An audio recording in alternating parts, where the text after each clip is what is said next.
Hello bachcho, let's see this question.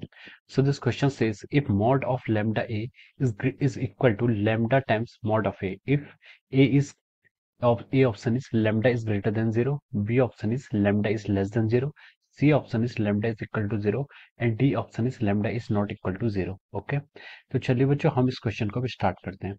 तो देखिए बच्चों इस क्वेश्चन का आपका की कॉन्सेप्ट क्या होगा। ये क्वेश्चन आपका क्या है, वेक्टर पर बेस्ड है। This question is based upon the basic property of the vector. तो हम लिख सकते हैं कि इसका जो आपका की कॉन्सेप्ट है ये कि आपका वेक्टर है, ठीक है, ये आपका वेक्टर्स पर बेस्ड है। तो देखिए वेक्टर्स पे किसी कांस्टेंट को मल्टीप्लाई करने का क्या फायदा होता है, ठीक है। मान लीजिए आपके पास कोई वेक्टर है, ए वेक्टर है, this is our A vector, okay.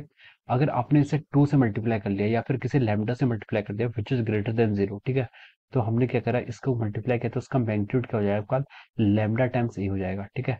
अगर ये ग्रेटर देन 0 तो इसका मतलब क्या है, जो इस वेक्टर की जो लेंथ होगी, लेंथ में क्या होगा, लैम्डा टाइम्स हो जाएगा। लेकिन जो उसकी डायरेक्शन है, डायरेक्शन क्या रहेगी आपकी, सेम रहेगी, ओके।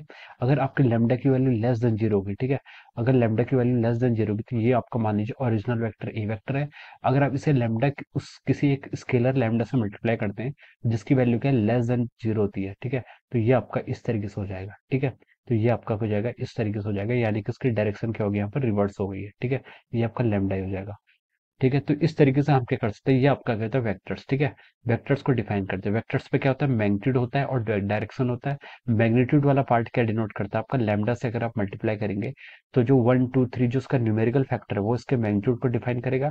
और लैम्डा का जो साइन है अपोजिट प्लस साइन, तो सेम डायरेक्शन में रहता है। और अगर नेगेटिव साइन है तो उसकी डायरेक्शन को रिवर्स कर देगा, ठीक है। So this is the scalar multiplication of A vector with a scalar, ठीक है। सो ये आपके क्वेश्चन क्या कहता है, की कॉन्सेप्ट था। अब चलिए इस क्वेश्चन को स्टार्ट करते हैं। क्वेश्चन में उसने बोला कि if mod of lambda A is equal to lambda times mod of A. तो देखिए बच्चों मॉड का मतलब क्या होता है।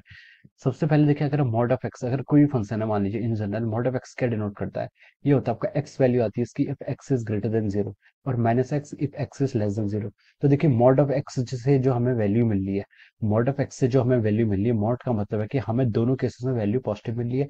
जब मॉड ऑफ एक्स को एक्स के इक्वल लिखते हैं तो मतलब एक्स ग्रेटर देन 0, तो ये आपकी पॉजिटिव वैल्यू आएगी।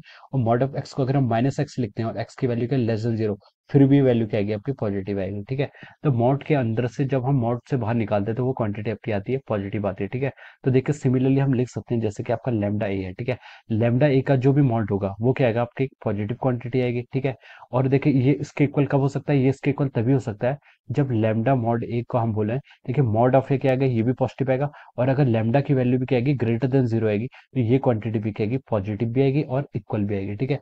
तो देखिए इस कंडीशन पर हम बोल सकते हैं कि लैम्डा ए की वैल्यू लैम्डा मॉड ऑफ ए के इक्वल कब आएगी, सॉरी इसको हम रीड कैसे करेंगे, लैम्डा ए के मॉड की value is equal to the lambda times mod of A. ये इक्वल वैल्यू कब आएंगी, तब आपकी इक्वल वैल्यू आएंगी जब आपकी लैम्डा की वैल्यू क्या होगी, ग्रेटर देन 0, ठीक है। तो ये क्या है, उसके लिए एक नेसेसरी कंडीशन है, ठीक है। लैम्डा की वैल्यू 0 से ग्रेटर आनी चाहिए, तभी हम बोल सकते हैं कि ये कंडीशन आपकी सेटिस्फाई होगी, ठीक है। तो देखिए ये आपको कंडीशन क्वेश्चन ऑप्शन ए में आपको गिवन है, ठीक है। ऑप्शन ए में आपको ये कंडीशन क्या है, गिवन है।